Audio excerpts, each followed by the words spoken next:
Just a reminder to please wait for a mic and go ahead and raise hands for questions. Start with Rob, then Grant.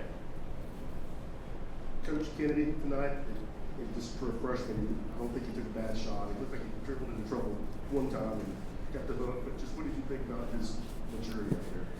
Well, Rob, there's no doubt. We know offensively, he's electric. He can do a lot of things. He's still learning how to run a system.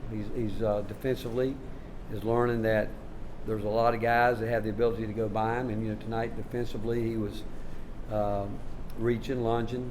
We did that as a group, and we're giving straight line drives. We came in the game wanting to defend the 3-point line. We think it's really important when you play certain teams that we do that, but we've got to be able. And talking about Kennedy, I mean, at half court he let a guy drive from half court and go dunk the ball because he lunged. But with that said, I don't have any idea what I do because I saw it on film at halftime where our help side defense wasn't there. So we've got to be able to defend the 3-point line plus help and recover back. But and he's got to continue to get himself in elite shape mentally. He's there physically. It's just continuing to learn how to fight harder when he's tired, because we still want a quicker pace out of him on the offensive end, because we just think we can get him going in the open court with people backing up. That's when he becomes really lethal, and he hasn't done that yet. Mark shot, I think 57.7 in the first half. What did you see defensively that what was going wrong? Well, you know what I thought they did. I mean, obviously, we practice at a very high tempo pace. We don't practice a lot where teams are walking the ball down the floor, getting into a set. And, I told the coaches, game started, hey, as much as I like to not let anybody get a shot off, sometimes we're not doing that, and you got to give them credit for making their shots. But they clearly had a plan to spread us out and drive the basketball. We had a plan that we wanted to defend the 3-point line, but when we say that, we still want to help each other in those gaps, and we weren't doing that. We were overzealous trying to guard the 3-point line, but the tempo they played was, we're going to see that some because we're going to run. We're going to try to get out and push tempo. We want to get in a high possession game, but we're going to play against teams that are going to try to slow us down that way by maybe taking a little bit longer time on the offensive end. And if we're playing defense the way we should be really forcing them into long possessions on the defensive end, on the offensive end, on our defensive end. But got to give them credit. I thought we knew they would be energized coming in like anybody this time of year, your first game of the year. I met Ryan Ritter a month or so back over in Nashville, and really impressed with him. And obviously knowing Dr. Carver, who was here when I got here, the job that hiring him was a great hire. They do good stuff. They came in with a game plan. They worked it, and like I said, they shot 43% overall for the game. But at one time, they were up in the high 60s, and you got to give them credit for that. But we just felt like it was a good opener for us because it exposed that we've got to get better, and but this time of year we know we have to get better, especially playing against outside competition now. Ryan, Mike, and Ben. Euros and Olivier seemed to get a little more in the groove in the second half. Just what seemed to change for them, and just how did the session front court? Well, we made a mistake on the bench. I don't know how we missed it, but we had Olivier for 3 fouls, and the book had him for 4. And again, we don't know how it happened, but it happened based on what the table said.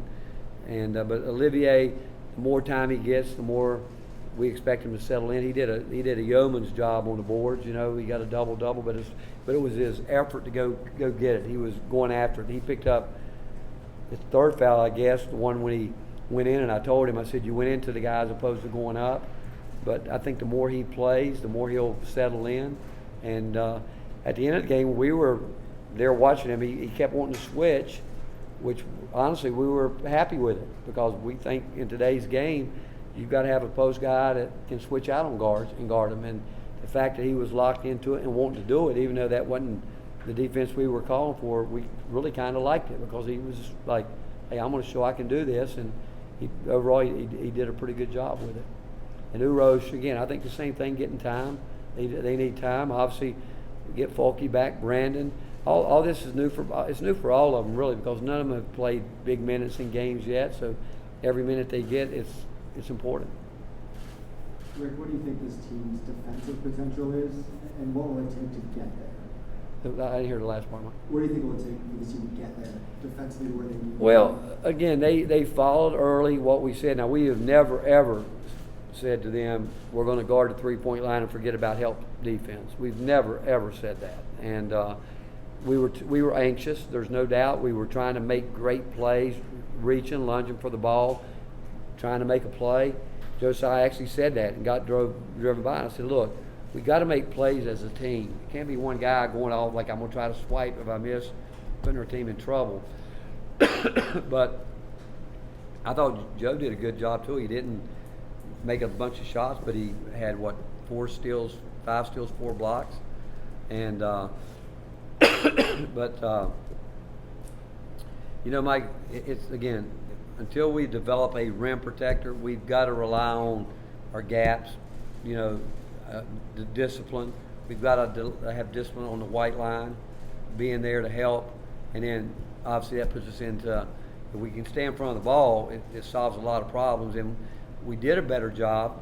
We did do a better job in the second half, and when we did break down, it was because of just letting them get a step away from us on the other side, and we call it separation, and then trying to play catch up the whole time, trying to get back in front of the ball.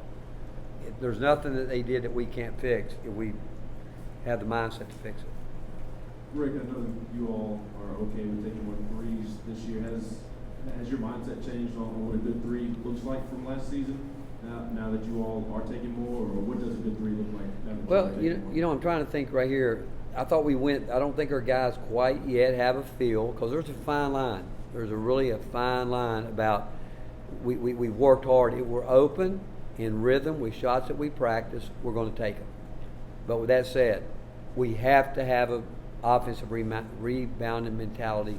And tonight, I think we got 22 of them where we run them down. And we get offensive rebounds. Unless we can get a clean putback, we are definitely looking to spray up for a three. We really are.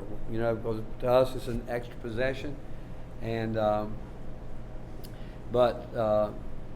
where we've got to understand a little bit is when we've gone, again, at some point in time, people are going to really guard us out there. There is no doubt, because they know we're going to shoot it. We got capable shooters. But even in games when we get good looks or just not going in, and we know that happens at times, that's where we've got to have a feel for. Okay, we got to get some penetration, whether it's with a pass, whether it's we've got to make the defense work a little bit, even if it means turning it down the first one to try to go get a better one. And that's where part of what we're doing this year, we'll learn from it. But what we're not going to do is I don't want these guys hesitant. Obviously, John comes back. Will we do more through him? Obviously, we will. But we were trying to get some of that done tonight with O in there. But you can score in the lane with guards. I mean, they did it tonight. Think about it. I don't know if they really posted the ball that much, but they got to the lane and made some layups. We do have to do a little better job finishing some of those drives to the basket that we had. Finish up with Troy, then Grant. Touched on it a little bit there, about 16. I can't. Touched on it a little bit there, but 16 points in the paint in the half court. Just how important is it to be able to establish something inside for nights when the shots aren't falling? Well, it is, and again, you can establish some things inside different ways. If you got a player you want to post and go in there, you can. But we can get it with dribble penetration too. And Kennedy has done a good job. Zakai gets it there. He's going to have to make better decisions. It's all new to him. I mean, he's playing against bigger, stronger players than he has, and he's just got to make better decisions getting there. And the offensive end right now, again, we always want to get better, but we've got to do a better job, no question, what we do on the defensive end. How important is it for Fulke to get some minutes Sunday, and is there a realistic You know what, Timeline Grant? for Jonas to get minutes anywhere in the near future? Well, you know, Jonas just got back right now. He's had like 3 practices, and Folke has been doing everything he can do without the contact, but he needs to get a little bit under his belt. If he can, is he coming back? Is that what they think? He's probably will play Sunday. So what he does, that means if he's going to play, that means he's going to have to do a little bit of work this week in practice, but again, he's been here long enough, and he knows, and you guys know him. He'll give us another dimension that we don't have right now. Coach, thank you. All right, thank you guys.